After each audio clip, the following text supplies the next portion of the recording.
After an extraordinarily contentious first debate between Trump and Biden, Democrats float canceling further debates, and the media press forward of the accusation that Trump is soft on white supremacy. I'm Ben Shapiro. This is The Ben Shapiro Show.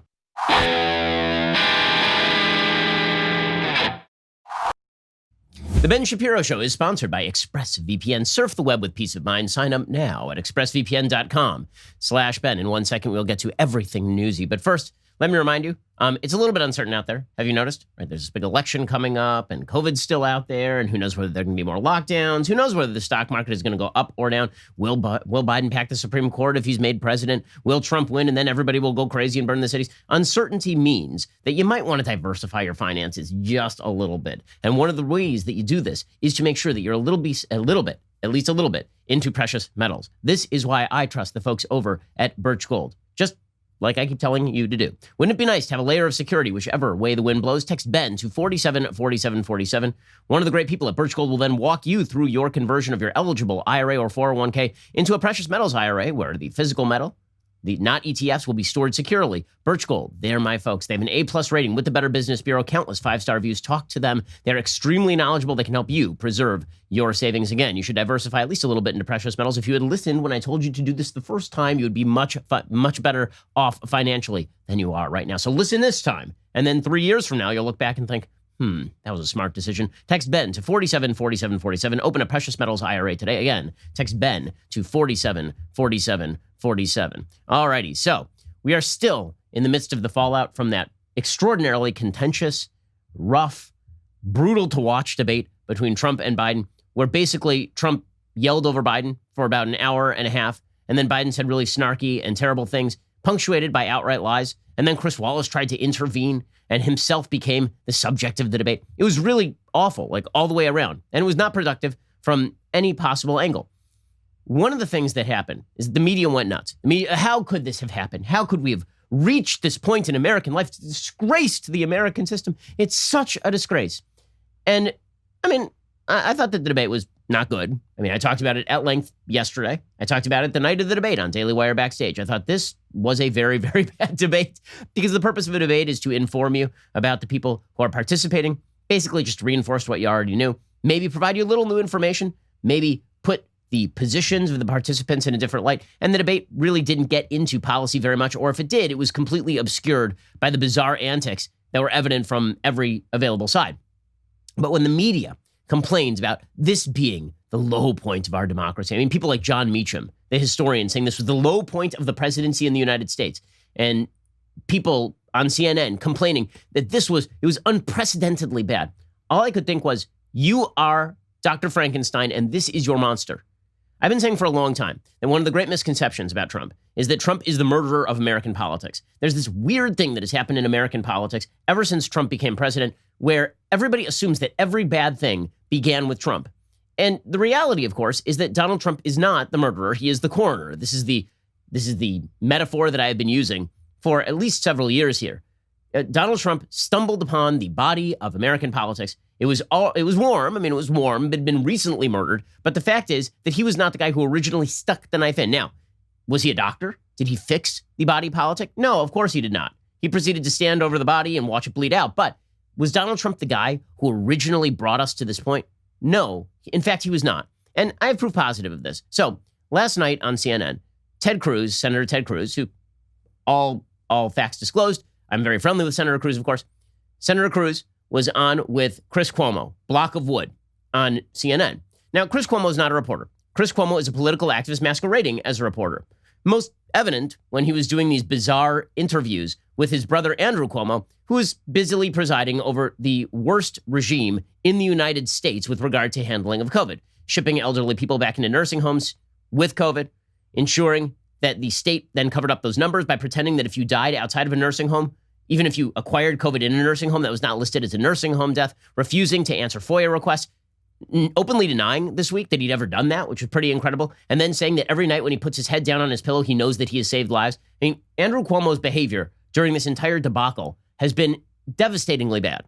And Chris Cuomo has been covering for him the entire way. So this was a meeting between two partisan actors. One is openly partisan. Senator Cruz is perhaps the most partisan Republican in Congress. Right? This is perfectly obvious. This has been true for years. It's not like he's hiding the ball here. Senator Cruz is not a quote-unquote objective reporter. Chris Cuomo, however, is a quote-unquote objective reporter. And Chris Cuomo spent about 20 minutes berating Cruz last night on CNN. About 20 minutes. Now, the reason this is relevant is because the media created this environment, and then they are very upset to learn that this is now the environment in which we live. Saw a lot of this in the aftermath of the debate with regard to 2012. I saw people tweeting out about, remember that quaint old time when people attacked Mitt Romney for his binders full of women?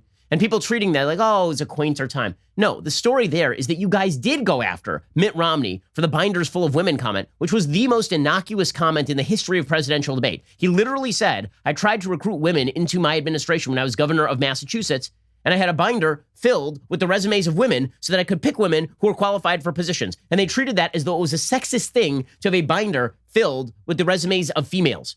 Okay, it was your fault that you got Trump. It was your fault we got the debate last night. You brought us to this point.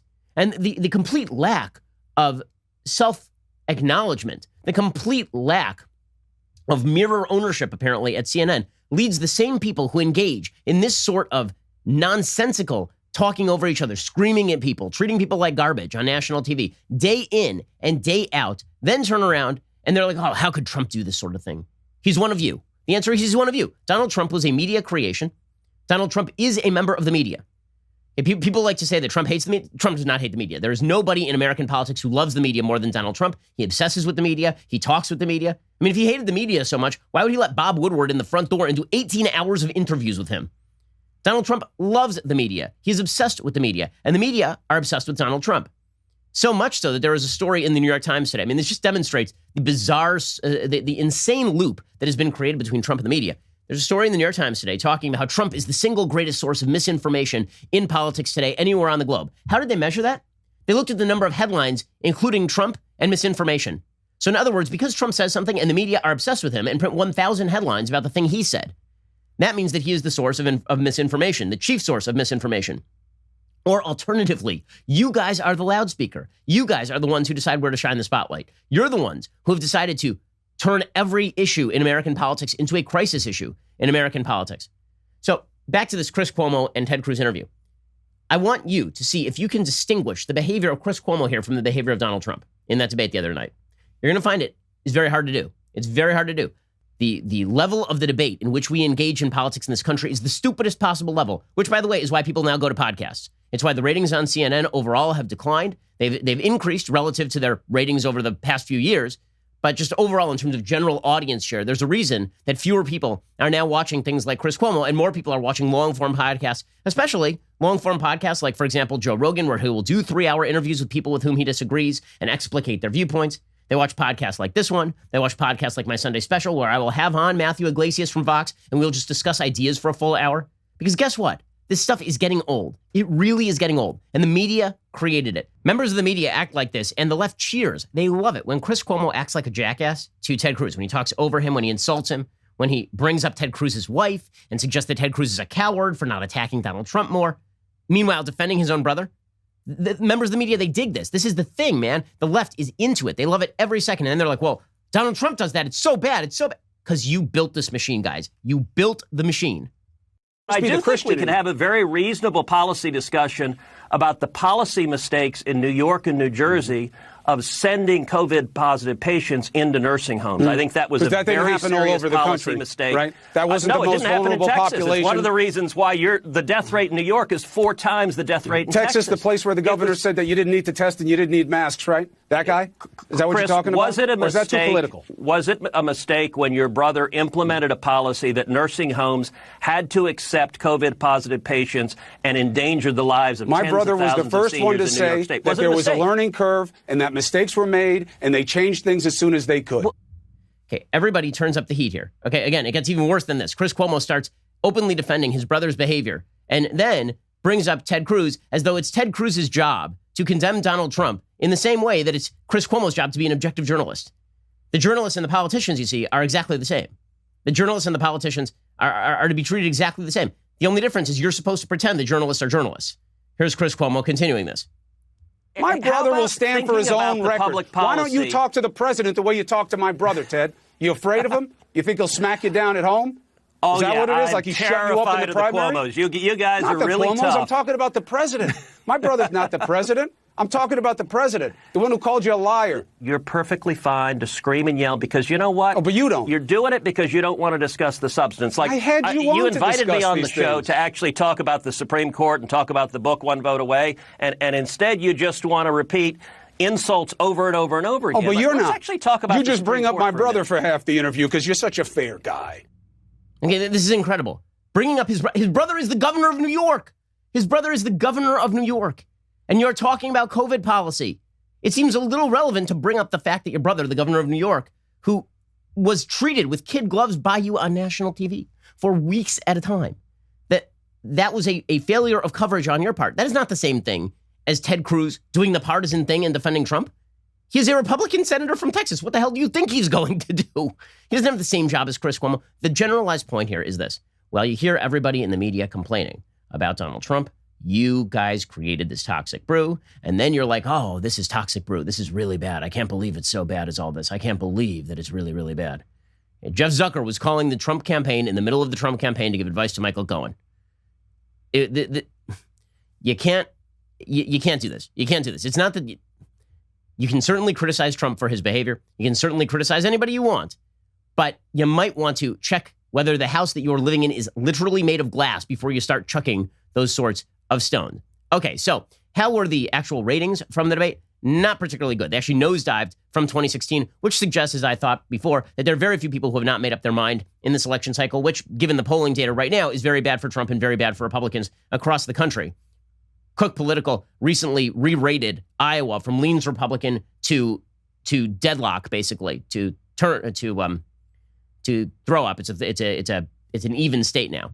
They now moved Ohio in the same way. It was a lean Republican state, and now they've learned it into a toss-up. It's a toss-up state. So the polls are trending away from Trump in a lot of these places. People have made up their minds, it seems, and unless something dramatic changes, it's going to be a rough night for Trump if you look at the polls. Now, again, maybe the polls are all skewed. Maybe it turns out that Trump he has a 30% shot at winning the presidency. That doesn't mean he has a 0% shot. It means, 1 in 4 times you run this simulation, Trump wins the presidency. But right now, he's got a deficit to make up. That debate definitely did not do it for him. The ratings on the debate were abysmal. The chaotic first presidential debate, according to the New York Post, between Joe Biden and President Trump officially tanked, pulling in dismal TV ratings compared to the blockbuster showdown between Trump and Hillary Clinton 4 years ago. Networks ABC, NBC, CBS, and Fox averaged 27.3 million viewers during the 90-minute-plus slugfest, according to Deadline. That is a 36% plunge from the face-to-face brawl between then-candidate Donald Trump and Hillary Clinton in 2016. Again, that was very much because nobody really was tuning in to see Biden get clocked, per se. Nobody hates Biden the same way that so many people despised Hillary Clinton. And so there wasn't that sort of tension and buildup to this particular debate. Nonetheless, the Commission on Presidential Debate now says that they are going to redo the format of these debates. They have decided that the debates themselves are not orderly enough because Trump talked over Biden for a lot of the debate. And so now they are probably going to give the ability for the moderator to mute the mics, which of course has created its own set of controversies. Now, do I think that that's a good idea? Honestly, I think that it's not a bad idea. I do. I mean, the fact is that during the Lincoln Douglas debates, which were pretty famous debates, people would talk for like half an hour, then the other guy would talk for half an hour, then they would have 10-minute rebuttals, and then they would do it one more time, and that would be the whole debate. That seems like a better way of doing it than what we saw the other night. So I don't object to the idea of changing the rules. I just object to the idea that changing the rules after they've already been set is a good idea. But at the same time, I think it's kind of fair. I mean, I do. Trump is the one who broke the rules from the beginning, so making clear that he can't just set the rules and then ignore the rules, I don't think that that's necessarily a bad thing. But I think that they should get rid of a lot of the rules as they stand right now. I don't think you can say a lot that's illuminating inside of 2 minutes. Instead of trying to get through 35 topics, how about we have like 2 topics and everybody has to speak at length, and then we get to watch these guys jabber for half an hour. And by the way, that'd be the best for Trump, right?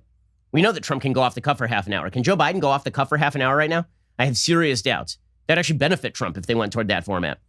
We'll get to more of this in just 1 second, more of the debate fallout, because Democrats, of course, have decided that the pure story from the debate is Donald Trump's white supremacy, again, based on an exchange in which he literally said that he was willing to condemn white supremacy twice. It's amazing. I pointed this out yesterday, and people on the left went nuts. Idiot Seth Rogen on Twitter came after me suggesting that I was selling out to white supremacy. If Seth Rogen had received 1/100th of the hate from white supremacists that I have received from white supremacists, he would shut the hell up Because the fact is, there is no one in America who's been harder on white supremacists than I have, nor has there anybody, literally by statistics. In 2016, I was the #1 target of the alt-right and white supremacists, according to the Anti-Defamation League. So the suggestion that if I correctly characterized Trump's comments the other night, that is some sort of sellout to white supremacism, that is because you guys are so full of crap that your eyes are turning brown. We'll get to more of that in just one moment. First, let us talk about the fact that you need to constantly make your employees better. You do. Now, let's say that there's this wonderful new employee. Let's call her Savvy, for example. And let's say that Savvy is she's terrific at her job, like great in every way. But when she first entered your office, she informed you that while she had gotten your book, your brand new book, How to Destroy America in 3 Easy Steps, she had not completed it. Let's say she had said that. Wouldn't your first instinct to be, well, Savvy, should have done your homework, and then immediately head over to ZipRecruiter? Well, I won't say that we did actually relist her job on ZipRecruiter. Let's just say that she is now on an interim trial period, because that's how this works around here. We have high standards. You should have high standards too, and that's why you should use ZipRecruiter. ZipRecruiter sends your job to over 100 of the web's leading job sites, but they don't stop there. With their powerful matching technology, ZipRecruiter scans thousands of resumes to find people with the right experience and then actively invites them to apply to your job. ZipRecruiter makes hiring efficient and effective with features like screening questions to filter candidates and an all-in-one dashboard where you can review and rate your candidates. ZipRecruiter, in fact, is so effective that 4 out of 5 employers who post on ZipRecruiter get a quality candidate within the very first day. Right now, to try ZipRecruiter for free, my listeners can go to ZipRecruiter.com/dailywire. That is ZipRecruiter.com/DAILYWIRE. ZipRecruiter.com/dailywire. ZipRecruiter is indeed the smartest way to hire. Okay, so fallout from the debate. So Chris Wallace said that he never dreamed that the debate would go off the rails that way. He told this to the New York Times. He said, I've read some of the reviews. I know people think, well, gee, I didn't jump in soon enough. I guess I didn't realize there's no way you could, hindsight being 2020. This was going to be the president's strategy, not just for the beginning of the debate, but for the entire debate. He said, I'm a pro. I've never been through anything like this. And it's true that Trump's tactics definitely threw Wallace off his game. And that is certainly true. Again, I don't think that Trump's behavior in that debate helped him very much. But does that mean that Wallace did a great job anywhere throughout? No, it doesn't. Okay, Trump, for his part, said he was disappointed in Chris Wallace and that he was also disappointed in Fox News. I got to say, this sort of stuff gets old. You are the president of the United States. How you behave in debate is on you. Here was Trump yesterday in Duluth. Did you see last night? Name one. I said, Sleepy Joe, name one law enforcement group that supports you. And then Chris Wallace says, don't do that. That's not. Can you believe this guy? I was debating 2 people last night. Can you go to church? No. Can you go to restaurants? No. Can you do anything? No. But you can riot. That's okay. Arson's okay, but challenging Sleepy Joe is totally off limits. So disappointed in Fox. Okay, so I think that some of his critiques of Wallace are fair. I also think that some of Wallace's critiques of Trump are fair. Bottom line is that debate really didn't accomplish much, other than it gave Democrats a talking point for the next couple of weeks, a talking point that, by the way, happens to be not true. So for their part, Democrats, of course, got very offended. Right? Joe Biden said the debate was a national embarrassment. It was a national embarrassment, says Joe Biden, who literally in 2012 said that Mitt Romney was going to put black people back in chains. Joe Biden says this was a national embarrassment. For 90 minutes, he tried everything to distract, everything possible. And it just didn't work. The president of the United States conducting himself the way he did, I think was just a national embarrassment. Okay. And then Chuck Schumer put out the suggestion, and you're starting to see this increase in sort of volume. Chuck Schumer, the Senate Minority Leader, he said, I don't think that Trump should want to debate Biden again. So they're putting out the message now that maybe the rest of the debate should be canceled. Remember, Biden's entire strategy here is to run out the clock. That's why what Trump did the other night was really not good for him, because he should have let Biden talk. The whole point here is that Biden cannot talk, and when he does, he makes big boo-boos. That was a strategic blunder by Trump. But Democrats basically want to take the ball and go home now. Here's Chuck Schumer. Unless he's trying to lose, I don't think Donald Trump should want to debate Joe Biden again. Second, I would say maybe we should give the moderator a mute button, given how President Trump just interrupts at will. And the bottom line is Donald Trump doesn't follow the rules. The commission's got to get a lot tougher when debate participants don't follow the rules. All righty. So they're already talking about the possibility of shutting down future debates so Joe Biden can go back into the basement and run out the clock. which again underscores the entire strategy here is to make it about Trump. And you saw this in the debate. This is where Wallace really failed. He should have held Biden's feet to the fire on the very simple question as to whether he's going to pack the Supreme Court, which, by the way, is the single most transformative question up in this election. If you're taking one of the three branches of government and rendering it absolutely obsolete in terms of its legitimacy to the American public by packing it with a bunch of partisans, then that seems like that might be worthy of discussion. And Joe Biden should not have been able to get away with go out and vote. That's not how any of that works. Okay, well, all of this takes a backseat to the generalized narrative that the media have attempted to draw from the debate, and that is, once again, as always, that Donald Trump is a white supremacist. Now, just to recap, okay, Donald Trump is not a white supremacist.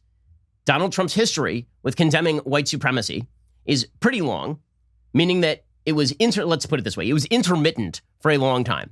There are a couple of instances in which he did not, and in which I duly ripped the living crap out of him. You'll recall back in 2015 when he did an interview with Jake Tapper, and Jake Tapper asked him to denounce David Duke, and he said, I don't know who David Duke is, and then he refused to denounce him. And you'll remember, I just ripped into him. I savaged him over this. It was right before the Louisiana primary. It was really, really ugly. And then you'll remember in Charlottesville, where he actually did condemn white supremacists, but he said there were good people who were marching with the white supremacists, which happened not to be true. And that was shortly after he had said that some very bad things happened in Charlottesville, and he sort of ignored the ideological component, and then he came back and he revised, and then he recognized the ideological component. Okay, ever since then, I mean, he's given multiple speeches in which he has talked about the evils of white supremacy. He has repeatedly condemned white supremacy. Trump has not been shy over the last several years in condemning white supremacy. In fact, you remember in 2017, even during the Charlottesville mess, where he was completely inept, he said that white supremacy should be totally condemned. This was in 2017. You had people, and I'm not talking about the neo-Nazis and the white nationalists, because they should be condemned totally. But you had many people in that group other than neo-Nazis and white nationalists, okay? And the press has treated them absolutely unfairly. Okay, so the problem with that comment was the people other than the neo-Nazis and the white supremacists didn't exist. But he says, I'm not talking about the neo-Nazis and the white supremacists. And in fact, you can compile a list of all the times he's condemned neo-Nazis and white supremacists. He's done it many, many, many times. But because the media ran out of the Russian narrative, they decided immediately to shift over to the racism narrative. It's not as though this was not planned. It was absolutely planned. Dean Baquet of the New York Times literally said in print, right after the Russia narrative collapsed, right after the Mueller report, they said, we are shifting over our reporters to the racism beat. They put out a full article talking about this, how they were restaffing up to cover racism in the lead up to the 2020 election. This is a preset narrative, and Wallace walked right into the preset narrative. And Trump, because he is inept with human language, made a boo-boo. But it was not a boo-boo in which he was saying white supremacy is okay. You cannot read the comments that he said and come away with white supremacy is okay unless you wish to have that conclusion going in. He'll get to that in just 1 second, because that is the conclusion the media are drawing, of course. We'll get to that. First, let us talk about the fact you are paying way too much for your cell phone bills. I'm going to be very direct with you right now. If your cellular plan is with Verizon, AT&T, T-Mobile, you're simply paying way too much for the exact same coverage you would be getting right now with Pure Talk. Look at that cell phone bill where it shows data usage. The average person who switches to Pure Talk is using less than 4 gigs of data a month, but the big carriers are charging you for unlimited data. It's like paying for an entire row on an airplane, but you only need one seat. Why would you do that? That's how Pure Talk saves the average person over $400 a year on their wireless service. Unlimited talk, text, 2 gigs of data, all for just $20 a month. Why would you be spending a fortune on unlimited data that you are not using? You're not using unlimited data. Folks switching over to Pure Talk, it's the easiest decision you will make today. So grab that mobile phone, dial pound 250, say Ben Shapiro. When you do, you save 50% off your first month. Dial pound 250, say keyword Ben Shapiro. Pure Talk, it's simply smarter wireless. Go check them out right now. Dial pound 250, say Ben Shapiro. And when you do, you save 50% off your first month of coverage. Again, dial pound 250, say keyword Ben Shapiro to get involved with my friends over at Pure Talk and lower that cell phone bill by like half. It's going to be good for you. Go check it out. Pound 250, say Ben Shapiro. Okay, so again, the narrative that is now coming out from the left, and they're going to try and run this all the way to the election, is that Trump is soft again on white supremacy. Now, do I think this is going to shift votes? No, I think we've done this routine several times before. It seems like it comes up every several months. So Joy Behar is the most blunt instrument in the Democratic arsenal. So here she was yesterday on The View suggesting that Trump himself was a white supremacist. Yes, I'm sure that's right. I'm sure that Donald Trump, the guy who signed into law criminal justice reform, who moved the embassy in Israel to Jerusalem, whose daughter is Jewish and whose grandchildren are Jewish, and who has evinced tremendous love for both Jews and Black Americans. And this is a guy going back decades who was hanging out with like Don King. Here's Joy Behar talking about how Donald Trump is not just soft on white supremacy. Again, he's made comments in the past where I think he was. Did he do that the other night? No, he did not. She doesn't just say he was soft on white supremacy. She goes whole hog because that's Joy Behar. She's never met anything like a moderate statement. She says instead, Donald Trump is himself a white supremacist. Can I just say one thing? So, of course, he doesn't denounce white supremacy, Sonny, because he is a white supremacist. Americans have to decide whether they want a white supremacist in the White House. We've never had it before. Maybe we didn't know we had it, but we certainly know we have it now. Yeah. Okay, no. Okay, so here's the white supremacist yesterday. So the white supremacist in chief yesterday, here he was. He was asked specifically about denouncing white supremacy. Here was his answer.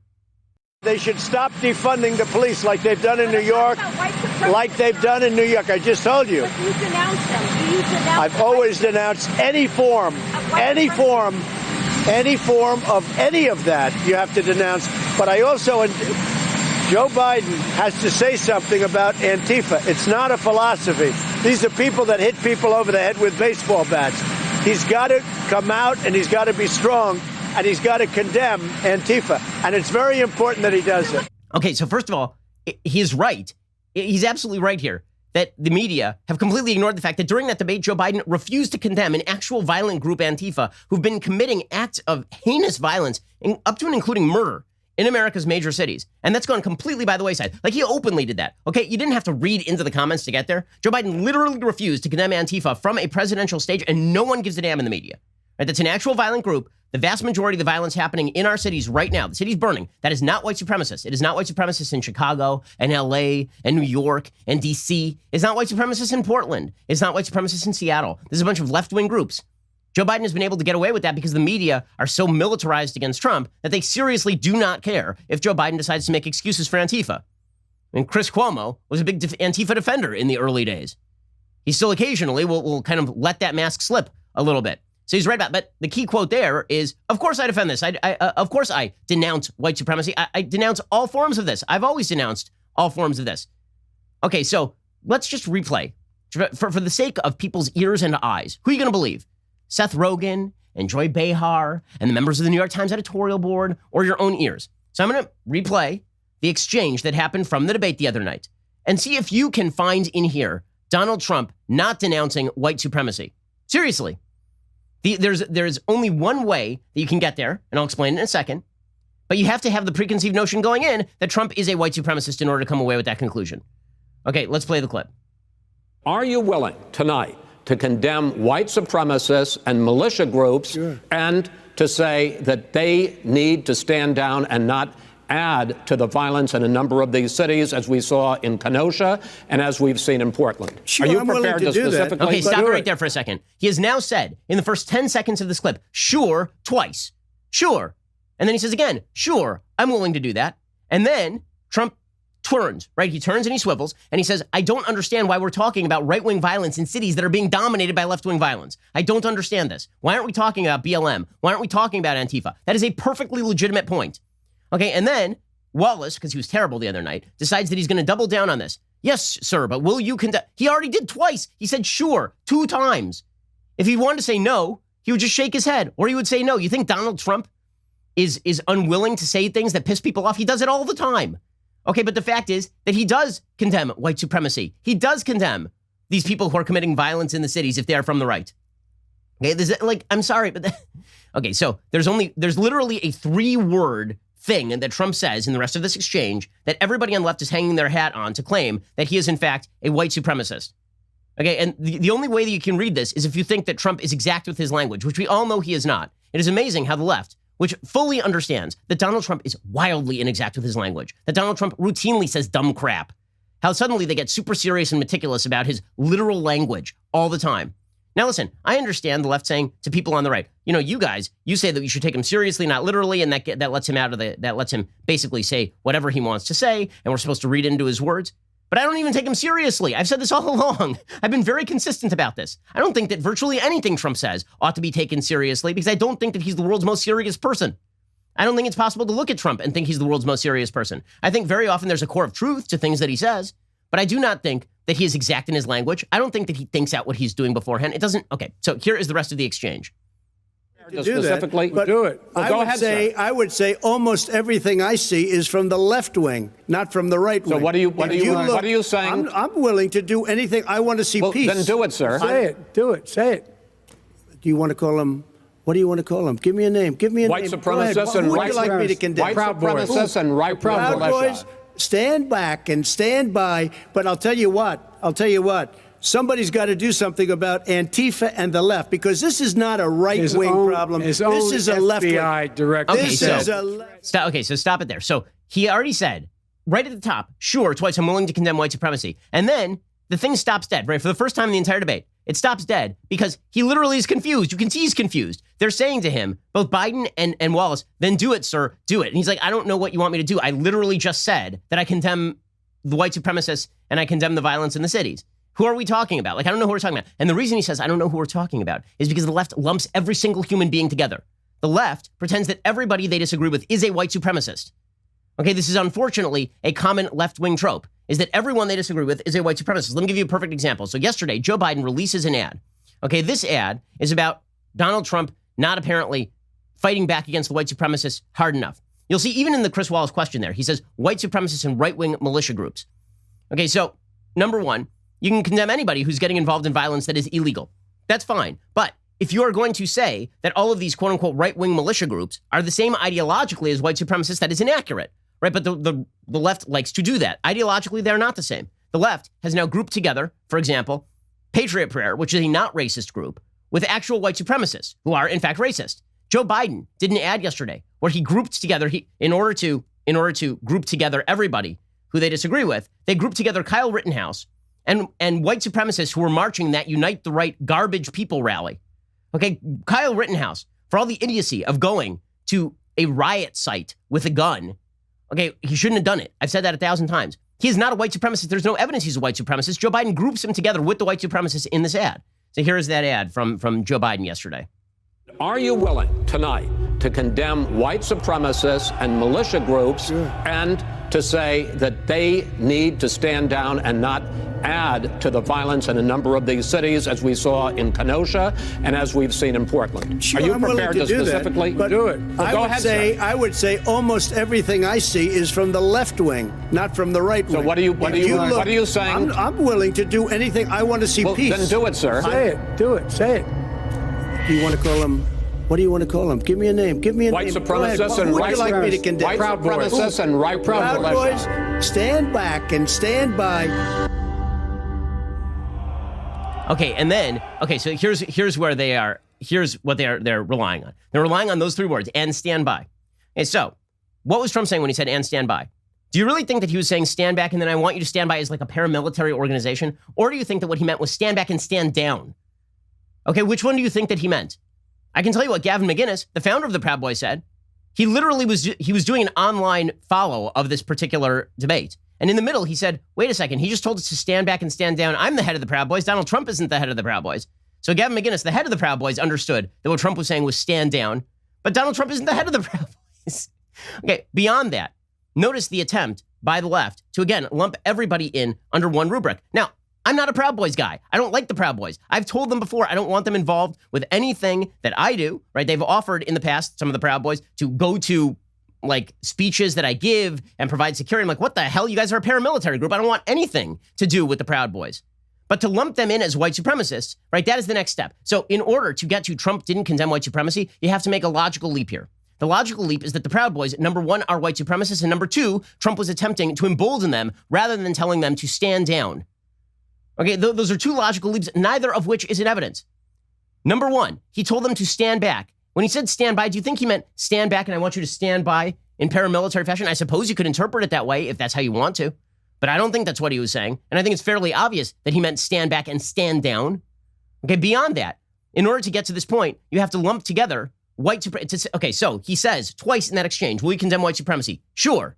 Okay, and then he says, who are you talking about specifically? And Joe Biden jumps in and gives the name Proud Boys. Hey, now, in order to get to Trump is soft on white supremacy, you then have to say that the Proud Boys are a white supremacist group. In fact, as CNN reported yesterday, they are not a white supremacist group. They may be a paramilitary organization. They may be an organization whose members engage in illegal activity.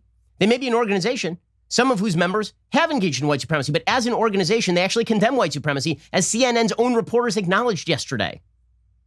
We should be really clear that the Proud Boys do not consider themselves a white supremacist group. They have members from many different ethnicities.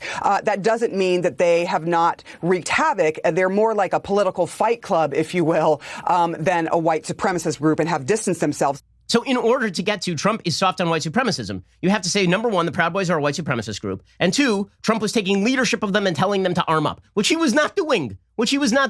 In fact, what are the chances that Trump actually knows who the Proud Boys are? Like, really knows who they are? Trump does this crap all the time because he has never not sounded off on an issue, right? He says, who are you talking about? It's Joe Biden who inserts the Proud Boys into that conversation. Trump yesterday was asked about the Proud Boys, and Trump was like, I don't even know who they are. You mentioned a name, you threw it out there. I was like, okay, so stand back and stand down or stand by or whatever it is. Here was Trump yesterday. I don't know who the Proud Boys are. I mean, you'll have to give me a definition because I really don't know who they are. I can only say they have to stand down, let law enforcement do their work. Law enforcement will do the work more and more. As people see how bad this radical liberal Democrat movement is and how weak, the law enforcement's going to come back stronger and stronger. But again, I don't know who Proud Boys are, but whoever they are, they have to stand down, let law enforcement do their work. Okay, this is a completely manufactured media narrative. This one. It really is. There are times when Trump has said things and it is not a manufactured media narrative. This one is manufactured out of whole cloth. You can watch the clip yourself. You can analyze it yourself. Unless you go in with the predicate that Donald Trump is a white supremacist, you cannot read that as a white supremacist statement, nor any of the statements to follow. You know what white supremacists generally don't do? The following day, again, say for the 1,000th time, they condemn white supremacy and also that the Proud Boys should stand down. That's the thing they don't do. I mean, it's amazing. The media conflate every single person they don't agree with white supremacy, and then say that if you condemn those people or if you tell them to stand down, you're a defender of white supremacy. Again, go back and listen. When I think that Trump has said things that are soft on white supremacy, I've blasted the living crap out of him. Probably more than anybody on the right. Actually, I won't say probably. Certainly more than anybody on the right. That is not what happened at the debate last night, and the attempt to manufacture this narrative in advance of the election is really a media creation, and quite a disgusting media creation at that. And you can see, by the way, the media spinning this narrative up in real time on everything. You wonder why there's such a level of distrust in the country on these sorts of issues, on racial issues. Maybe it has something to do with the media that will somehow come up with the idea that this was a soft on white supremacy moment for Trump in the debate.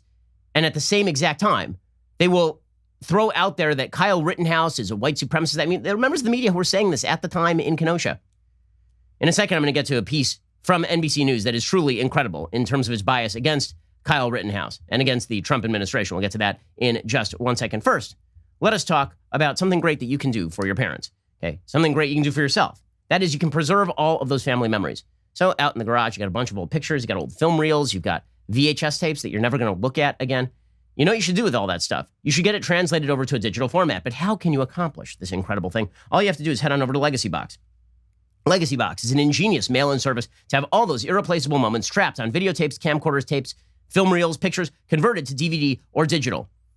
One song, one photo, one sniff of nostalgia can take you back to the past. But if all that stuff's moldering in the garage, you can't do anything. This is why you need Legacy Box. It's a way for you to easily and affordably digitally preserve your past. The process from start to finish is incredibly easy. You pack and you send. Their team digitizes everything by hand, and then you enjoy. Get back perfectly preserved digital copies on thumb drive, DVD, or the cloud, ready to watch, share, and enjoy.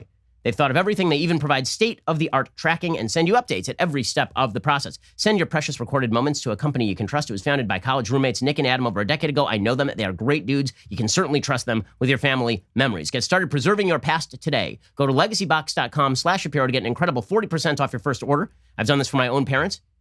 It's great.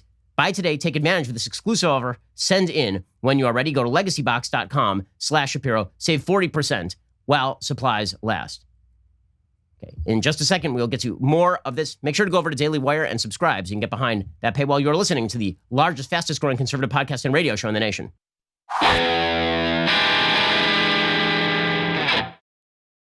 Okay, so you want to know why Trump is so skeptical of the media whenever they say, we want you to condemn X group or Y group? Because he literally doesn't know whether they are asking him to condemn a white supremacist group or whether they're asking him to condemn a not white supremacist group. The reason that he doesn't know that is because the media are dishonest about this sort of stuff. They are. They will just lump everybody together. They will say that everybody they don't like is a white supremacist. Right? That, by the way, is in fact the anti-racist theory that the media have been pushing. The media have been pushing the theory that if you are white, you are by nature a white supremacist because you engage in a system of white supremacy. Gavin Newsom, the garbage governor of California, a state I'm about to leave, he tweeted out yesterday that California just became the first state in the nation to mandate the study and development of proposals for reparations. Our past, he says, is one of slavery, racism, and injustice. Our systems were built to oppress people of color. Our systems were not built to oppress people of color, but if you believe that, and then if you believe that you are quote-unquote complicit in those systems, you are a white supremacist by nature. The same media who are on the side of people like Gavin Newsom, these same people, this is a crazy story. NBC News printed an article today called Internal Document Shows Trump Officials Were Told to Make Comments Sympathetic to Kyle Rittenhouse. And so what you would think is that they were told to lie to make comments sympathetic to Kyle Rittenhouse. No, they weren't. They were told to say accurate things about Kyle Rittenhouse, and NBC News found this worthy of reporting on. According to NBC News, federal law enforcement officials were directed to make public comments sympathetic to Kyle Rittenhouse, the teenager charged with fatally shooting 2 protesters in Kenosha, according to internal DHS talking points obtained by NBC News. The document suggests that the DHS note that he, quote, took his rifle to the scene of the rioting to help defend small business owners. He is on tape saying exactly that. That is not biasing the case with regard to Kyle Rittenhouse. That is a documented fact.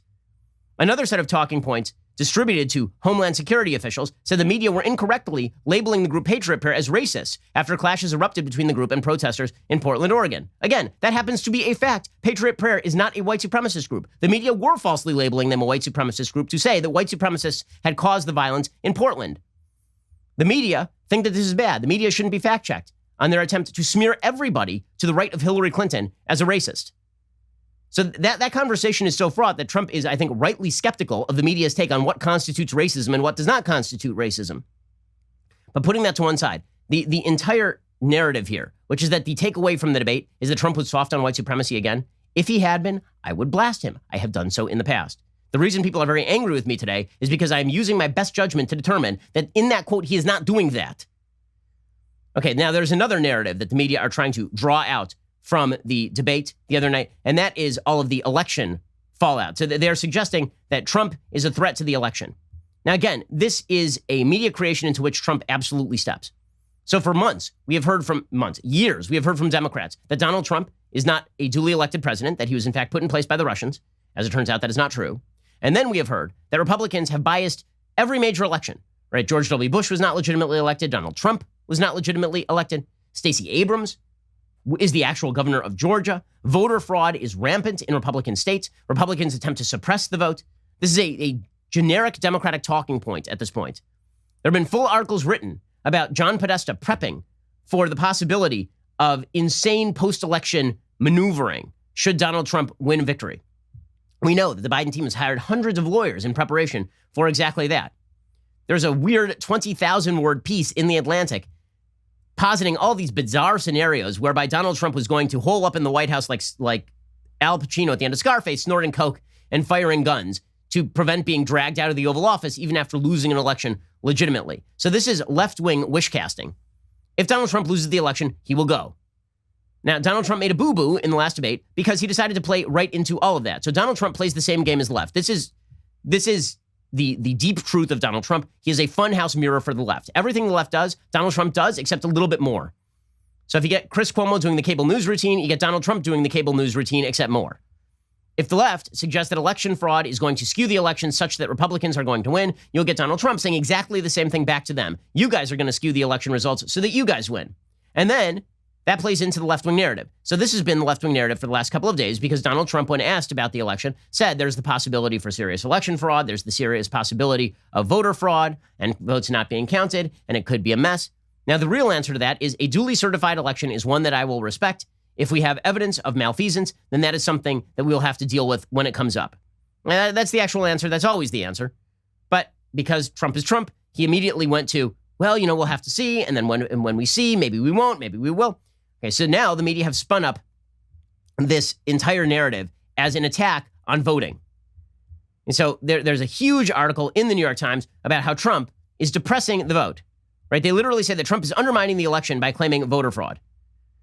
So I have a question. They're saying that Donald Trump is a threat to the legitimacy of the elections, but also he is a threat to the he is a threat to the election because he himself is responsible for voter fraud. So either he likes the voter fraud or he doesn't like the voter fraud. But apparently he likes both, right? No matter how the election goes, Donald Trump will be responsible. So if Donald Trump wins, it'll be due to voter fraud. Also, if Donald Trump loses and then claims voter fraud, it's because he's bad, right? This is the way that the media are playing his comments the other night. That doesn't mean that Trump has handled that issue properly. I criticized him yesterday on the show for handling the issue that way. But this is the narrative that Democrats are drawing because it's a heads I win, tails you lose scenario. Again, if Donald Trump wins, it's because of voter fraud. There's an attack on Trump in the New York Times called The Attack on Voting, with just a bunch of, and basically the entire story is just a bunch of tweets from Trump about how there are various forms of voting that are a problem. Now, all those headlines about voter fraud, amplified daily on Facebook and Twitter, served a purpose, says the New York Times. They laid the groundwork for a legal challenge. The Trump campaign had a team of election lawyers standing by to dispute election results throughout the country, and Republican National Lawyers Association had readied a self-described Navy SEAL-type operation to fight similar cases. In the event of a Republican loss, they would need a story, and fraud it was. The truth appeared to be a secondary concern at best. There is only one problem with this, which is, of course, Democrats have also hired the exact same number of people. As the 2020 presidential election nears, says the New York Times, it is becoming clear the Trump administration and the Republican Party are not just looking at, but heavily investing in the largely non-existent problem of voter fraud. A New York Times Magazine investigation based on a review of thousands of pages of court records and interviews with more than 100 key players found an extensive effort to gain partisan advantage by aggressively promoting the false claim that voter fraud is a pervasive problem. The story did not originate with Trump. And then, of course, they suggest that this is all about racism. Of course. It's not that Trump is trying to suppress votes of people who don't vote for him. It's that he's a racist. Voter fraud is an adaptable fiction, says the New York Times, and the president has tailored it to the moment. So what instead you have from the left is voter suppression. Right? If Trump loses, then it's because he lost legitimately. But if he wins, it's because of voter suppression. If he wins, it's because he said voter fraud and that created voter suppression. Which again is a myth. There is no voter suppression in the United States. Nobody's blocking anybody from voting. So again, another media-crafted narrative into which Trump falls headfirst, because this is the way our stupid politics work. And by the way, if you think that it's getting better if Trump loses, it's not getting better. It's just that all of this will be weaponized on behalf of Biden, the same way that it was weaponized on behalf of Barack Obama. And enemies of the Biden administration will become enemies of the press. Okay. Meanwhile, speaking of the militarization of certain aspects of our government, James Comey went to the Hill yesterday. So as it turns out, there have been a variety of stories that have arisen over the past several years demonstrating that the FBI investigation into the Trump campaign was falsely premised, that the Steele dossier, which was the center of the thing, was basically Russian disinformation, and that people knew by the end of 2016 it was Russian disinformation. They continued to promulgate it as the basis for FISA warrants. So James Comey, who presided over the FBI during this entire period, and is going to go down in history as maybe the worst FBI director ever. I mean, really, truly an awful FBI director. So James Comey testified on the Hill, and he testified in the aftermath of a bombshell allegation. Andy McCarthy reporting for National Review. Hillary Clinton personally signed off on the Russiagate farce to distract attention from her email scandal, according to a Russian intelligence analysis obtained by U.S. intelligence agencies in July 2016. That is the bombshell allegation National Intelligence Director John Ratcliffe has just dropped on the Senate Judiciary Committee, with the first presidential debate just a few hours away, and with former FBI Director James Comey scheduled to testify before that committee tomorrow morning. Ratcliffe's letter to committee chairman Lindsey Graham asserts that in late July 2016, American intelligence agencies obtained insight into an analysis by Russian spies, which alleged that Democratic U.S. presidential candidate Hillary Clinton had approved a plan to stir up a scandal against her Republican opponent Donald Trump. The plan involved, quote, tying Trump to Putin and the Russians' hacking of the DNC. Let's put this information in context. Clinton was cleared of criminal charges in a July 5th, 2016 presser by Comey. This prompted outrage over whether the Obama administration had distorted the criminal law applicable to mishandling classified information to give Clinton a pass. The email scandal would dog Clinton throughout the campaign. On July 25th, less than 3 weeks after the Comey press conference, the 2016 DNC convention began in Philadelphia. 3 days earlier, July 22nd, the hacked DNC emails began to be published. By that point, former British spy Christopher Steele had been commissioned by the Clinton campaign to compile research tying Trump to Russia. Steele ran a London-based private intelligence business whose clients include Russian oligarchs. Moreover, in compiling the dossier, Steele relied heavily on Igor Danchenko, a man the FBI investigated in 2009, 2010 on suspicion he was a Russian spy. Days after the hacked DNC emails began being published, Steele generated a dossier report alleging that Trump was in a, quote, well-developed conspiracy of cooperation with Russian leadership. The evidence of extensive conspiracy between Trump's campaign team and the Kremlin Steele claimed included the hacking and publication of DNC emails. Quote, the Russian regime had been behind the recent leak of embarrassing email messages emanating from the DNC to WikiLeaks. The operation, said Steele, had the full knowledge and support of Trump and senior members of the team. In exchange, Trump had purportedly committed to both downplay Russian intervention in Ukraine and raise American defense commitments to NATO as campaign issues. Further, Steele claimed that Trump had, quote, moles within the DNC and hackers in the U.S. as well as outside in Russia. On the Trump side, Steele said the conspiracy was managed by Paul Manafort, who was purportedly using Carter Page as an intermediary. The story was absurd through and through. As McCarthy says, Clinton is not a correspondent in the DNC emails and was not harmed by them. Plainly, it would have been easy for Steele to weave this tale together from public reporting. Page and Manafort didn't know each other.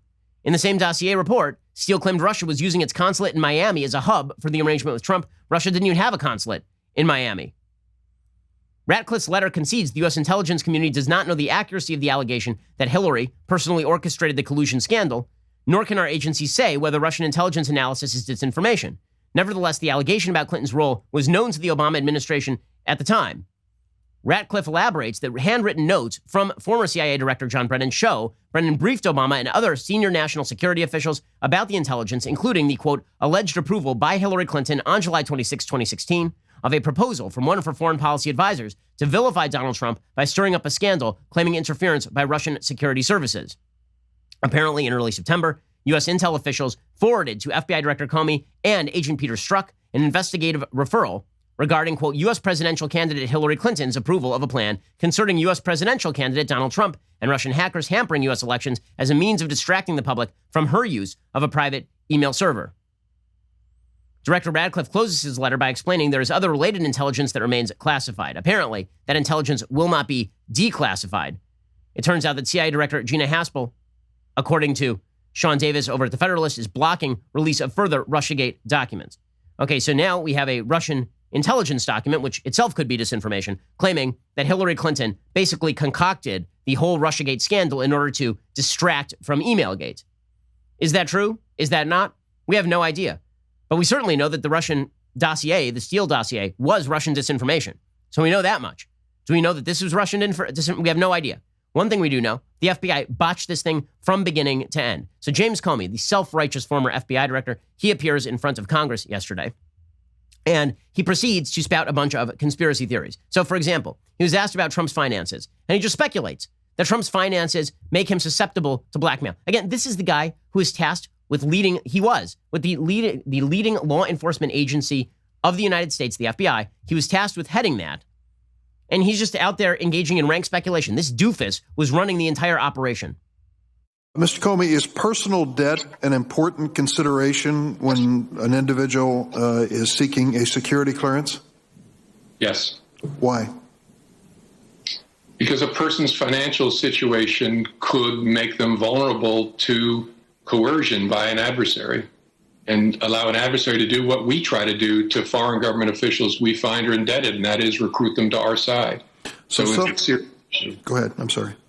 So it's a serious issue in any background review. So someone with substantial personal debt may be vulnerable to influence by a foreign adversary? Yes, a government official. Okay, so this is the Democrats trying to concoct various conspiracy theories about Trump. Now, those conspiracy theories about Trump were used to target the Trump campaign. They were used to target Carter Page falsely. Now, hilariously, James Comey then testified in front of Congress that everything in Russiagate was done by the book, which is patently untrue. I mean, it's clearly untrue. Here's Lindsey Graham asking him about it. How would you rate the Crossfire Hurricane investigation in terms of being done thoroughly by the book, an investigation the FBI should be proud of? I'm not sure I can apply a number scale, but I would say in the main it was done by the book, it was appropriate, and it was essential that it be done. Okay. So you're proud of it? Overall, I'm proud of the work. There are parts of it that are concerning, which I'm sure we'll talk about, but overall, I'm proud of the work. Proud of the work. Okay, so what exactly did James Comey know about the work? As it turns out, he knew nothing about the work. So he was asked over and over again about the investigation, and he just said, I can't recall, I don't know, I can't recall, but I'm very proud of it. I don't remember. That's about all I recall. I don't remember. I don't remember learning anything additional about Steele's sources. Not that I recall, no. I don't remember Bruce Orr ever briefing me. I don't recall that. So do you recall? I do not. Do you recall? I do not. I don't remember any discussion. I don't remember using that word, but I don't remember using that word.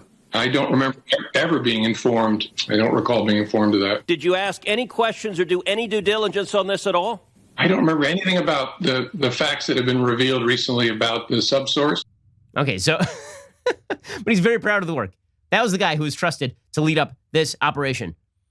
I mean, Comey himself said, by the way, that there's this FISA application taken out against Carter Page. It was based on that Steele dossier. It was predicated entirely on crap. Okay, and they knew it was crap, apparently, when they took out the renewals of the FISA warrant.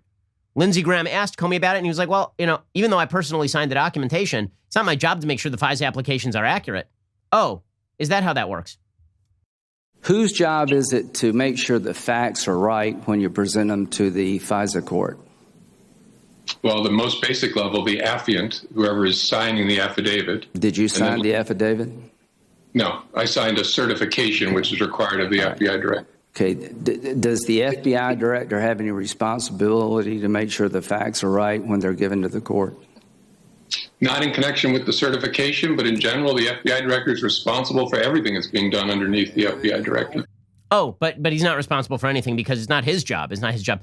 Ted Cruz concluded this line of questioning by basically slapping Comey around. He says that, at this point, I don't know what to tell. Is this just incompetence or deliberate corruption? Like, what the hell happened here? This investigation of the president was corrupt. The FBI and the Department of Justice were politicized and weaponized. And in my opinion, there are only two possibilities: that you were deliberately corrupt or woefully incompetent. And I don't believe you were incompetent.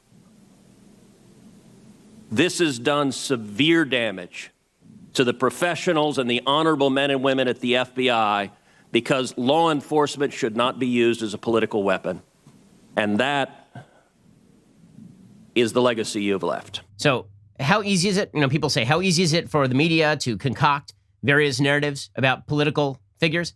The answer is very, very easy. For 3 long years, and now into the 4th year, we've been told that Donald Trump was a cat's paw of the Russians. And now the media have concocted other narratives, and their narratives include that Donald Trump is going to steal the election somehow. He is not. They've concocted the narrative that Republicans have routinely engaged in voter suppression. They have not. They've concocted the narrative that debate the other night was all about Trump going soft on white supremacy. It was not. In the end, will there be a comeuppance for the media? I think the comeuppance is already happening in that people are tuning out. They're tuning out from the media. And you know when that's really going to become apparent? When Donald Trump is not president. The sad irony of all of this for the media is that their greatest wish, which is to throw Trump out of office on his ear, their greatest wish, which is to take Trump down and replace him with, again, the next step in the leftist revolution via elderly Joe Biden and his Potemkin village of an administration. The goal is going to result in their utter destruction. Why? Because it turns out that they prey on Donald Trump, right? They feed on him. Trump feeds into it, obviously. But they need Donald Trump. It is a symbiotic relationship. They require Donald Trump in order to get the ratings that generate all of the money that they use to push forward the agenda that they want. And what happens when they are deprived of that? Well, then it turns out more and more people are going to recognize them for the propaganda outlet they are. And people are going to start ignoring the media again. And you're going to see an uptick in the number of people who are going to alternative media sources. And frankly, I think that'll be great for the country. Okay, we'll be back here later today with 2 additional hours of content. Otherwise, we'll see you here tomorrow. I'm Ben Shapiro. This is The Ben Shapiro Show. The Ben Shapiro Show is produced by Colton Haas. Our technical director is Austin Stevens. Executive producer, Jeremy Boring. Our supervising producers are Mathis Glover and Robert Sterling. Assistant director, Pavel Wydowski. Our associate producer is Nick Sheehan. The show is edited by Adam Sayevitz. Audio mixed by Mike Coromina. Hair and makeup is by Nika Geneva. The Ben Shapiro Show is a Daily Wire production. Copyright Daily Wire 2020. Trump refuses to condemn white supremacists, except for all the times he's condemned white supremacists. A leftist TV host calls presidential debates, quote, a threat to black life. And a professor is forced to apologize for liking college football. Check it out on The Michael Knowles Show.